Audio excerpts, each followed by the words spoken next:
Tahukah saudara bahwa ternyata sayur brokoli pernah ikut menentukan siapakah yang terpilih menjadi presiden Amerika Serikat? Peristiwa sejarah tersebut menunjukkan bahwa siapa yang memimpin hidup kita akan menentukan masa depan kita. Lalu, bagaimana kita menentukan siapa yang sepatutnya kita pilih untuk memandu kehidupan kita? Disinilah pentingnya sikap yang sepatutnya terhadap diri sendiri. Sikap yang bertanggung jawab tersebut akan membuka pintu bagi kita untuk mengalami kehidupan yang tidak sia-sia dan yang maksimal. Bapak Ibu Saudara sekalian, selamat bertemu kembali di ibadah Gereja Kristen Perjanjian Baru Fajar Pengharapan.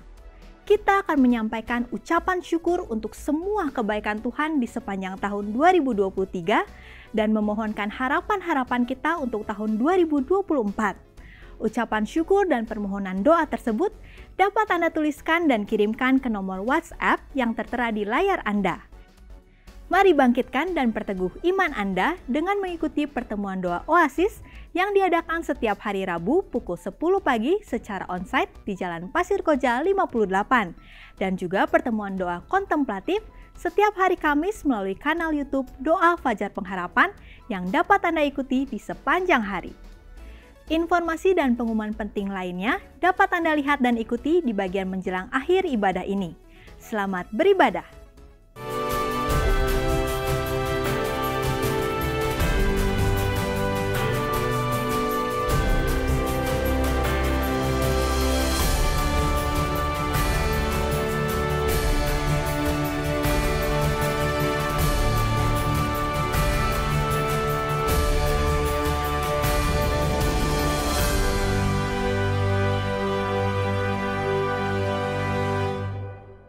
Kepemimpinan bukanlah sekadar suatu jabatan, namun pengaruh. Sebab bisa jadi seseorang menduduki jabatan sebagai pemimpin, namun ternyata ia tidak memiliki pengaruh terhadap orang-orang yang ia pimpin. Sebagai contoh, seorang ayah yang walaupun menjadi kepala dalam keluarganya, namun ia tidak mampu mempengaruhi anak-anaknya. Ternyata anak-anak itu lebih menuruti perkataan teman-temannya daripada nasihat ayah mereka. Tentu dalam hal ini yang diharapkan adalah bahwa orang yang menduduki jabatan sebagai pemimpin adalah juga pribadi yang mampu membawa dampak yang luas terhadap orang-orang yang berada di dalam lingkungannya.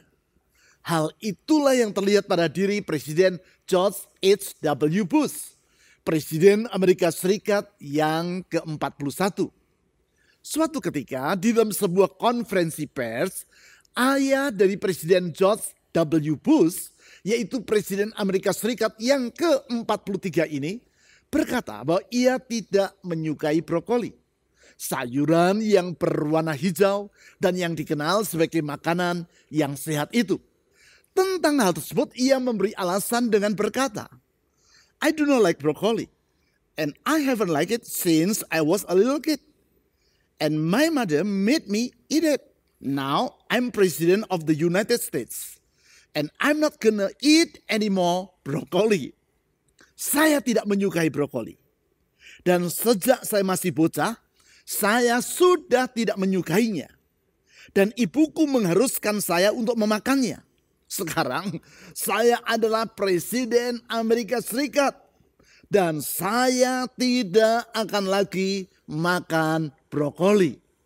Suatu pernyataan yang sebenarnya sederhana saja, yang mungkin saudara juga pernah mengucapkannya. Karena memang kebanyakan anak-anak tidak suka makan sayur, apalagi sayur brokoli. Namun para petani brokoli di Amerika Serikat merasa khawatir bahwa pernyataan Presiden Bush tersebut dapat mengakibatkan sebagian masyarakat Amerika Serikat akan ikut-ikutan tidak mengkonsumsi brokoli. Tentu keadaan itu akan mendatangkan kerugian ekonomi yang besar bagi para petani tadi. Oleh sebab itu, sebagai tindakan protes, para petani brokoli di California mengirim 10 ton brokoli ke Gedung Putih. Hal tersebut menunjukkan bahwa mereka mengakui George H.W. Bush bukan sekadar seorang yang menduduki jabatan sebagai presiden, namun benar-benar seorang pemimpin, yaitu pribadi yang dapat mempengaruhi rakyatnya. Bukan itu saja, bahkan pernyataan Presiden Bush tadi juga dijadikan sebagai senjata politik oleh pesaingnya dalam pemilihan presiden, yaitu Bill Clinton. Sehingga dalam salah satu kampanyenya, Hillary, yaitu istri Bill Clinton, membawa seikat brokoli dan memegang plakat dengan tulisan "Let's put broccoli in the White House again." Mari kita menempatkan kembali brokoli di dalam gedung putih. Alhasil ketika akhirnya Bill Clinton berhasil mengalahkan George H.W. Bush dalam pemilihan presiden di tahun 1992, maka dengan bergurau orang berkata bahwa hal itu terjadi gara-gara brokoli. Memang kepemimpinan bukanlah sekadar suatu jabatan, namun pengaruh. Tentu dalam hal ini dapat berupa pengaruh yang bersifat positif maupun negatif. Pengaruh yang positif seperti misalnya yang dapat kita lihat dalam diri Winston Churchill, Perdana Menteri Inggris pada era Perang Dunia Kedua. Seperti yang pernah beberapa kali saya ceritakan dalam khotbah-khotbah saya, pada batas tertentu Churchill telah berhasil membangkitkan semangat rakyat Inggris sehingga dengan gigih mereka berjuang melawan tentara Nazi Jerman yang di saat itu telah menguasai sebagian besar dari Eropa. Sedangkan pengaruh negatif dari seorang pemimpin terlihat dalam diri Adolf Hitler, pemimpin negara Jerman di masa yang sama. Ambisinya telah mengobarkan Perang Dunia Kedua dan mengakibatkan sekitar 60 juta nyawa tewas dalam perang tersebut. Suatu tragedi kemanusiaan yang sangat mengerikan. Dari semua ini, kita dapat mengambil kesimpulan bahwa siapa yang kita persilakan untuk memimpin kehidupan kita akanlah menentukan masa depan kita. Kalau kita keliru dalam memilih siapa yang menjadi pemimpin, maka hidup kita akan dapat terpuruk. Sebaliknya, bila kita menempatkan pribadi yang tepat sebagai pembimbing kita, maka kehidupan kita akan dibawanya ke masa depan yang gemilang.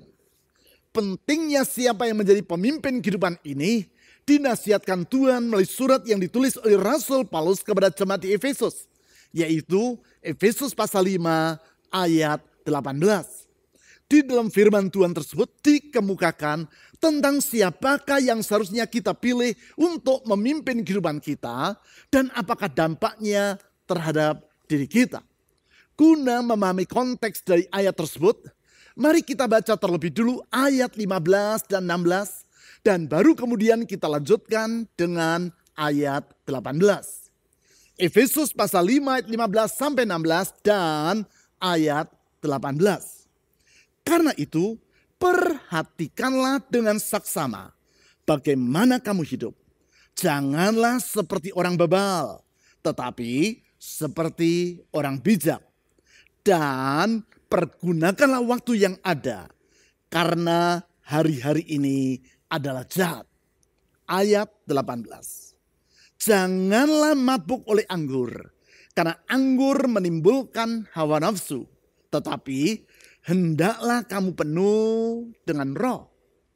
Di dalam ayat 15 yang baru saja kita baca ini, Tuhan melalui Rasul Paulus memberi nasihat kepada jemaat di Efesus agar mereka memperhatikan dengan saksama bagaimana mereka hidup. Tentu nasihat ini bukan hanya ditujukan kepada jemaat di kota yang sekarang berada di wilayah negara Turki itu saja, namun juga kepada semua kita. Dalam kalimat bagaimana kamu hidup tersebut terkandung nasihat, yaitu supaya kita hidup sedemikian rupa agar kehidupan kita merupakan kehidupan yang bermutu. Tentang hal ini yaitu seperti yang telah saya uraikan dalam ibadah akhir tahun pada 2 minggu yang lalu, kita harus hidup dengan prinsip seize the day atau yang dalam bahasa Latin yaitu carpe diem. Makna dari kalimat ini adalah jangan sia-siakan waktu yang Tuhan berikan. Atau dengan kata lain, kita harus memaksimalkan kehidupan kita. Agar kita dapat mengalami hidup yang seperti itu, di dalam Efesus pasal 5 ayat 15 sampai 21 diutarakan tentang 4 sikap yang harus mewarnai kehidupan kita. Yang pertama, yaitu kita harus hidup dengan sikap yang berhikmat. Hal ini diutarakan di ayat 15 sampai 17 dan telah kita bahas di minggu yang lalu. Yang kedua, yaitu kita harus hidup dengan sikap yang sepatutnya terhadap diri sendiri. Hal itu diutarakan di ayat 18 yang kita telaah pada hari ini. Seperti yang telah saya kemukakan di awal tadi. Di ayat tersebut dijelaskan tentang siapakah yang seharusnya kita pilih untuk memimpin kehidupan kita. Karena hal itu akan menentukan bagaimanakah keadaan kita. Bertitik tolak dari sana, maka kita dapat mengambil kesimpulan bahwasanya sikap yang sepatutnya terhadap diri sendiri adalah dengan yang pertama, hidup bukan dipimpin oleh hasrat yang rendah. Saya ulang, yang pertama, sikap yang sepatutnya terhadap diri sendiri adalah dengan hidup bukan dipimpin oleh hasrat yang rendah. Hal ini diutarakan dalam kalimat awal dari ayat 18, yaitu janganlah mabuk oleh anggur, karena anggur menimbulkan hawa nafsu. Pokok utama dari kalimat firman Tuhan ini adalah agar orang tidak hidup dikuasai atau dikendalikan oleh hawa nafsu. Supaya hal tersebut tidak terjadi, maka diberikan nasihat, yaitu agar orang tidak mabuk oleh anggur. Perlu dipahami bahwa kata nafsu artinya adalah keinginan. Dari sudut itu sebenarnya semua orang memiliki nafsu. Karena semua orang memiliki keinginan. Selain itu juga perlu diketahui bahwa tidak semua nafsu adalah bersifat buruk. Sebagai contoh, nafsu makan. Pada batas yang wajar, justru nafsu ini sangat diperlukan. Malahan kalau orang kehilangan nafsu makan, yaitu karena sedang menderita sakit, maka dokter akan memberinya obat untuk memulihkan nafsu makannya. Sebab kalau orang tidak memiliki nafsu makan, maka tubuhnya akan menjadi lemah dan ia akan sulit untuk sembuh dari sakit yang dideritanya. Tetapi kalau nafsu dalam diri seseorang sudah melebihi batas kewajaran, maka ia akan bersifat negatif. Apalagi bila nafsu tersebut adalah tentang hal-hal yang bersifat buruk, maka keinginan itu akan bersifat merusak. Sebagai contoh dari hal ini adalah nafsu untuk membalas dendam, nafsu seseorang untuk memiliki barang-barang yang bukan merupakan haknya, atau nafsu untuk makan yang berlebih-lebihan. Nafsu yang seperti itu jelas sangat merusak. Oleh sebab itu untuk membedakannya dengan nafsu atau keinginan yang bersifat umum, maka keinginan yang bersifat merusak ini diistilahkan dengan kata hawa nafsu, atau yang dalam Alkitab bahasa Inggris diistilahkan sebagai debauchery. Contoh dalam Alkitab tentang debauchery atau hawa nafsu ini adalah keinginan dalam diri Esau, anak sulung dari Ishak dan cucu dari Abraham. Sebagaimana yang dicatat dalam Kejadian pasal 25 ayat 29 sampai 34, hanya karena menginginkan makanan yang sedang dimasak oleh Yakub, yaitu adiknya, ia menjual hak kesulungannya. Sebagai akibat, sebagaimana yang ditulis dalam Ibrani pasal yang ke-12 ayat 16 sampai 17, di kemudian hari Esau menyesali perbuatannya itu. Namun sayang, penyesalannya tersebut tidak berguna karena ia tidak dapat membalik sejarah. Pelajaran yang tidak boleh dilupakan dari peristiwa tersebut adalah jangan meniru sikap dari Esau, yaitu membiarkan hidup dipimpin oleh hasrat yang rendah. Itulah sikap yang tidak sepatutnya terhadap diri sendiri. Sikap ini adalah sama seperti sikap seseorang yang badannya cukup subur dan yang bermaksud untuk melangsingkan tubuhnya. Karena itu orang tadi berjanji bahwa ia akan berhenti makan kue donat yang sangat manis dan yang merupakan kegemarannya. Selama beberapa hari ia mampu memenuhi janjinya tersebut. Suatu pagi, sementara mengemudikan mobil menuju ke kantornya, ia teringat kepada kedai donat yang selama ini merupakan langganannya. Mendadak keinginan untuk mengonsumsi kue donat menguasai hatinya. Namun ia juga teringat kepada janji yang telah ia buat, yaitu bahwa ia tidak akan makan donat lagi. Hanya saja ingatan itu tidak mampu mengatasi keinginan yang sangat kuat dalam hatinya untuk makan donat di pagi tersebut.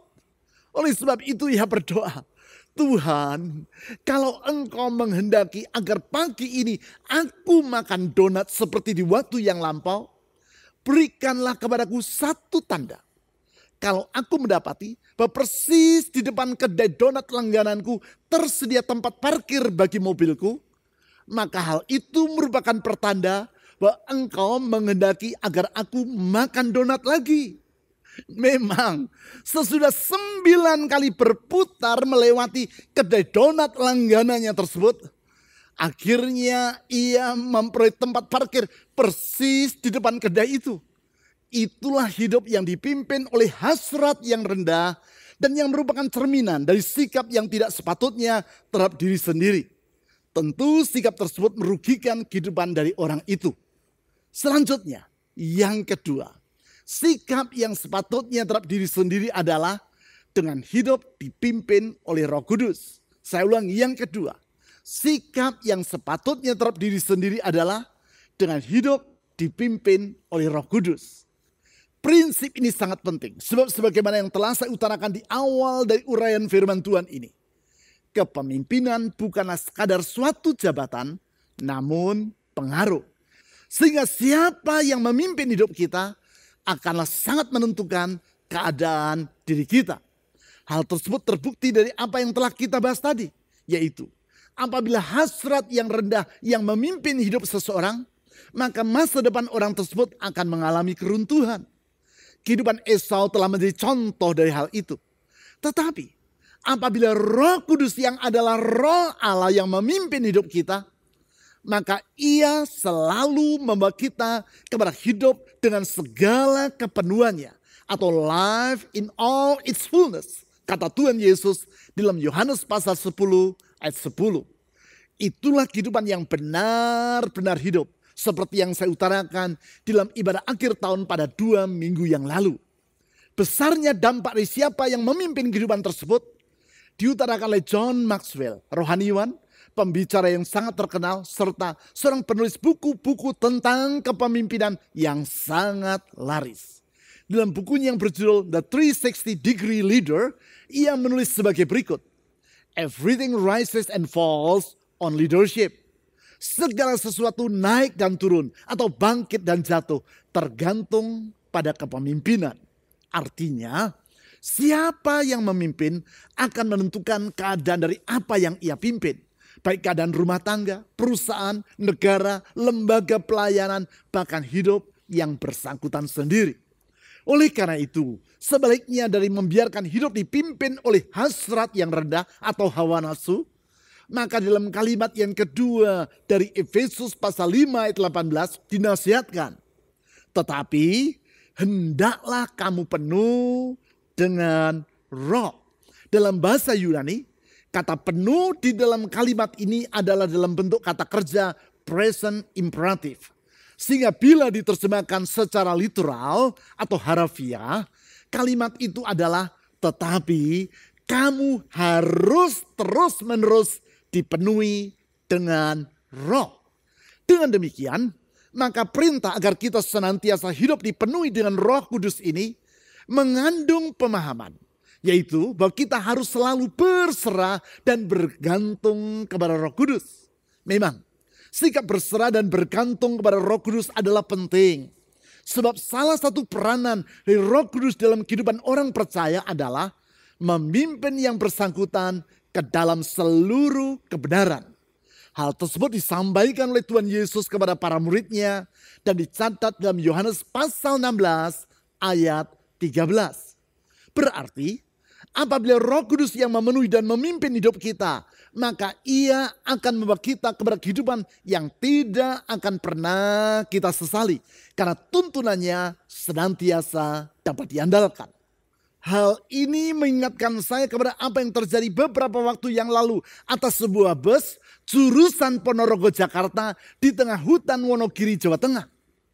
Pagi itu Penduduk setempat mendapati sebuah bus terjebak di tepi jurang di dalam hutan dengan jalan yang sempit, yaitu jalan yang tidak seharusnya dilewati oleh sebuah bus yang berukuran besar. Apa yang terjadi? Beberapa jam sebelumnya, yaitu menjelang dini hari, bus Sudiro Tunggajaya tersebut tiba di daerah Wonogiri. Karena sang sopir yang mengemudikannya tidak mengenal rute di wilayah tersebut, maka ia menggunakan GPS dengan program Google Map di handphone yang ia gunakan. Di luar yang ia sadari, ternyata GPS telah membimbing dirinya ke jalan yang keliru. Alhasil, bus yang ia kemudikan terjebak di jalan yang sangat sempit, yaitu di dalam hutan yang tidak dapat dilalui oleh bus. Jalan yang sedemikian sempitnya sehingga bus tersebut tidak dapat berjalan terus dan juga tidak dapat berbalik arah. Kalau GPS dan Google Map yang dipandang canggih itu dapat keliru dalam menuntun seorang pengemudi, maka tidak demikian halnya dengan Roh Kudus. Dia adalah pribadi yang maha tahu dan maha baik. Dia maha tahu sehingga Roh Kudus tidak pernah salah jalan. Dia maha baik sehingga tidak pernah menuntun kita ke jalan yang salah. Itu sebabnya tuntunannya selalu dapat kita andalkan. Pertanyaannya adalah, bagaimana cara Roh Kudus dalam memimpin dan menuntun kita? Ia memimpin kita utamanya melalui Alkitab yang adalah firman Allah. Memang Roh Kudus dapat berbicara kepada kita melalui suara yang lembut atau still small voice yang berbisik di hati kita. Ia juga dapat berbicara melalui berbagai karunia roh seperti nubuatan dan penglihatan. Selain itu juga melalui keadaan di sekitar kita. Namun utamanya Dia menuntun kita melalui Alkitab. Oleh sebab itu, ketaatan kepada firman Tuhan dalam Alkitab merupakan sikap yang sepatutnya terhadap diri kita sendiri. Karena melalui Alkitab, Roh Kudus membawa kita kepada kebenaran dan memungkinkan kita mengalami kehidupan yang benar-benar hidup. Sekarang, yang ketiga, sikap yang sepatutnya terhadap diri sendiri adalah dengan hidup dipimpin oleh pikiran yang jernih. Saya ulangi, yang ketiga, sikap yang sepatutnya terhadap diri sendiri adalah dengan hidup dipimpin oleh pikiran yang jernih. Yang saya maksudkan dengan pikiran yang jernih atau yang dalam bahasa Inggris yaitu sound mind ini adalah kemampuan untuk membuat pilihan yang benar. Pilihan yang terlihat ketika orang dihadapkan kepada dua alternatif, yaitu hidup dipimpin oleh hawa nafsu dan hidup yang dipimpin oleh Roh Kudus. Sebagaimana yang ditulis dalam Efesus pasal 5 ayat 18 tadi. Di ayat tersebut ditulis sebagai berikut. Janganlah mabuk oleh anggur, karena anggur menimbulkan hawa nafsu. Tetapi hendaklah kamu penuh dengan roh. Dengan menulis seperti itu, Rasul Paulus menghadapkan para pembaca suratnya kepada dua alternatif. Yang pertama adalah mabuk oleh anggur, yaitu yang menimbulkan hawa nafsu. Yang kedua adalah penuh dengan Roh Kudus, yaitu yang antara lain membuahkan hidup dengan dipimpin oleh Roh Allah. Ketika dihadapkan kepada dua kemungkinan yang seperti itu, maka orang yang memiliki pikiran yang jernih akan mampu membuat pilihan yang tepat. Hal itulah yang dikemukakan dalam Roma pasal 12 ayat 2. Di ayat tersebut diutarakan bahwa orang yang akal budinya dibaharui akan dapat membedakan antara mana yang merupakan kehendak Tuhan dan mana yang bukan. Di saat itu, orang yang mampu berpikir dengan jernih akan memutuskan untuk memilih dan melakukan kehendak Tuhan. Memang, seperti yang acap kali saya utarakan, hidup ini sesungguhnya merupakan suatu rangkaian keputusan. Suka ataupun tidak suka, sadar ataupun tidak sadar, setiap hari orang harus membuat berbagai keputusan. Hal ini tidak dapat dihindari. Bahkan orang yang tidak mau membuat keputusan pun sesungguhnya sudah membuat keputusan. Yaitu memutuskan untuk tidak membuat keputusan. Sehingga sejak dari lahir sampai kepada hari ini, entah berapa keputusan yang telah saudara buat dalam kehidupan saudara. Bukan itu saja. Keputusan-keputusan yang tepat akan mendatangkan kehidupan yang akan saudara syukuri. Sedangkan keputusan-keputusan yang keliru acap kali membuahkan kehidupan yang akan saudara sesali. Dengan kata lain, bagaimana keadaan hidup saudara di masa kini maupun di masa depan sangat tergantung kepada keputusan-keputusan yang saudara ambil dari hari ke hari. Itulah yang dikemukakan oleh Albert Camus, seorang filsuf, penulis, dan jurnalis yang sangat terkenal dari Prancis dalam kalimat, "Life is a sum of all your choices." Kehidupan ini merupakan himpunan dari semua keputusan-keputusan saudara. Oleh sebab itu, orang yang bersikap sepatutnya terhadap dirinya sendiri tidak akan membuat keputusan secara serampangan. Ia akan membuat keputusan secara bertanggung jawab, yaitu dengan tuntunan dari pikiran yang jernih. Itulah akal budi yang telah dibaharui oleh firman Tuhan. Orang itu menyadari bahwa setiap tindakan dan keputusan yang ia ambil akan selalu membawa konsekuensi, baik yang bersifat positif maupun yang akan berdampak negatif terhadap dirinya sendiri. Memang salah satu alasan mengapa orang membuat pilihan yang tidak seharusnya ia ambil dan melakukan tindakan-tindakan yang tidak sepatutnya ia kerjakan adalah karena orang itu tidak mampu ataupun tidak mau menimbang secara jernih akibat dari pilihan dan tindakannya tersebut. Ia mengira bahwa dirinya boleh makan secara semaunya dan berat tubuhnya tidak akan bertambah. Dia menyangka bahwa dirinya boleh mengonsumsi narkoba dan hidupnya akan tetap baik-baik saja. Suatu pola pikir yang keblinger. Itulah sebabnya di dalam Efesus pasal 5 ayat 18 tadi diingatkan agar orang membuat pilihan yang benar dan di dalam hal itu pikiran yang jernih memiliki peranan yang sangat penting. Hanya dengan demikian barulah orang dapat hidup dengan sikap yang sepatutnya terhadap dirinya sendiri. Seperti yang telah saya kemukakan tadi, patut diingat bahwa kehidupan kita di dunia ini hanya berlangsung satu kali saja, bukan dua kali, apalagi berkali-kali.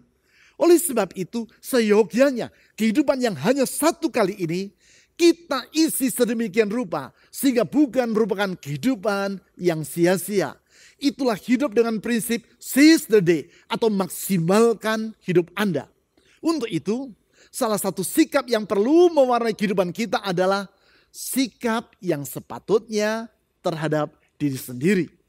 Wujud dari sikap tersebut antara lain adalah memilih dengan tepat siapa yang kita persilakan untuk memimpin kehidupan kita. Apakah hasrat yang rendah atau Roh Kudus dan pikiran yang jernih? Pertanyaannya sekarang adalah, mengapa ada orang yang walaupun sudah menjadi pengikut Kristus, namun ia tetap memilih untuk membiarkan hasrat yang rendah memimpin kehidupannya? Sehingga kita dapati tidak sedikit orang yang walaupun telah menjadi pengikut Kristus, namun ia tidak hidup secara maksimal dan tetap terpuruk. Bagaimana jalan keluar dari keadaan tersebut? Hal itulah yang saya bahas dalam seri seminar dengan tajuk Soul Reset.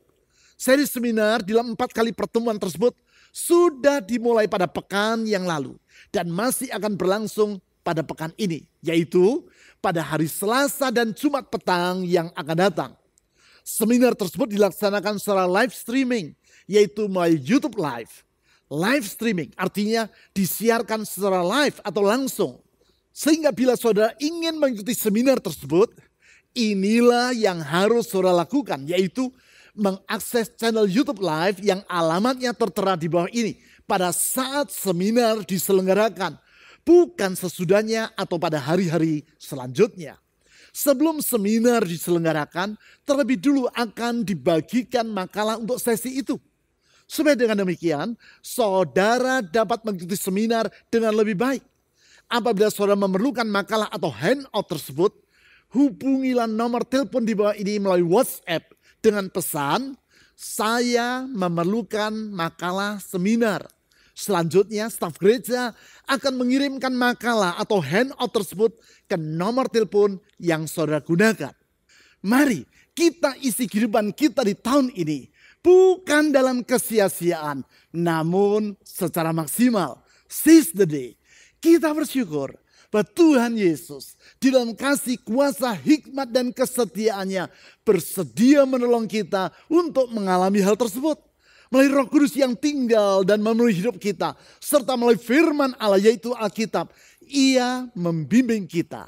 Apabila kita menanggapi tuntunannya itu dengan iman dan ketaatan, maka kita akan dapat menyongsong masa depan dengan pengharapan yang tidak akan mengecewakan. Mari kita berdoa. Tuhan Yesus, kami bersyukur karena Engkau bersedia menuntun kami untuk hidup di jalan yang benar. Sehingga dengan demikian kehidupan kami yang satu kali ini bukan merupakan hidup yang sia-sia, tapi kehidupan yang akan kami syukuri melalui firman-Mu, yaitu Alkitab, dan melalui Roh Kudus-Mu. Engkau menuntun kami kepada hari depan yang tidak akan kami sesali tersebut. Dengan iman dan penyerahan diri, kami mempercayakan hidup kami ke dalam tangan-Mu. Tuntun kami ya Tuhan. Bentuk hidup kami sehingga kami memiliki ketaatan terhadap tuntunan-Mu itu. Dengan demikian hari-hari yang akan kami jalani sepanjang tahun ini merupakan hari-hari yang kami akan warnai dengan seize the day. Hidup yang maksimal, bukan hidup yang asal-asalan, bukan hidup yang serampangan, bukan hidup yang tidak bermutu, sebaliknya hidup yang menyenangkan hati-Mu. Karena untuk itulah kami ada dan untuk itulah kami hidup. Tuhan Yesus, kami bersyukur karena dalam kasih-Mu Engkau telah menyapa kami dan membawa kami ke hari depan yang indah tersebut. Kami percaya kasih-Mu tetap untuk selama-lamanya dan kuasa-Mu tidak pernah berubah dan tidak terbatas. Dalam kasih dan kuasa-Mu Engkau membuka jalan di setiap jalan, menyediakan jalan keluar bagi hidup kami. Karena itu Tuhan Yesus, dengan mempercayakan diri kepada kesetiaan Tuhan, kami menyerahkan hidup kami ke dalam pertolongan Tuhan.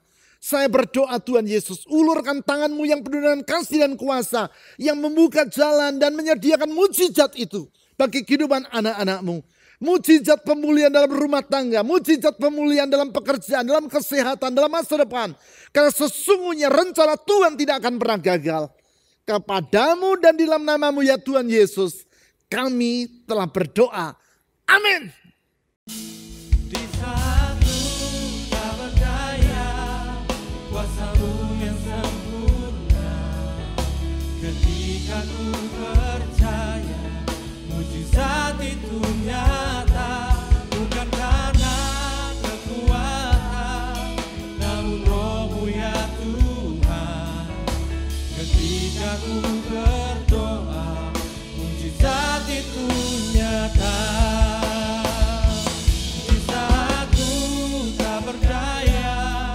Kuasa-Mu yang sempurna. Ketika ku percaya, mujizat itu nyata. Bukan karena kekuatan, namun Roh-Mu ya Tuhan. Ketika ku berdoa, mujizat itu nyata.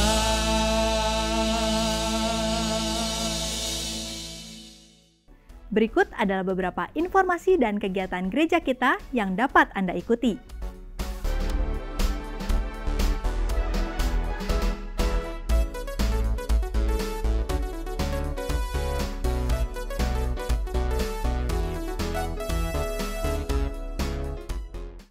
Persembahan dan persepuluhan sebagai ungkapan kasih dan syukur kita kepada Tuhan dapat Anda berikan dengan memasukkannya ke dalam kotak persembahan atau melalui rekening bank atau dengan cara men-scan QR Code dengan menggunakan aplikasi dompet digital. Ibadah online GKPB Fajar Pengharapan dapat Anda ikuti setiap saat mulai hari Sabtu pukul 5 sore melalui YouTube, website, dan aplikasi yang tertera di layar. Berbagai informasi penting lainnya dari gereja kita dapat Anda ikuti melalui website www.fajarpengharapan.net atau melalui aplikasi GKPB Fajar Pengharapan serta Instagram GKPB Fajar Pengharapan. Bapak Ibu Saudara sekalian, sehat selalu dan sampai jumpa minggu depan.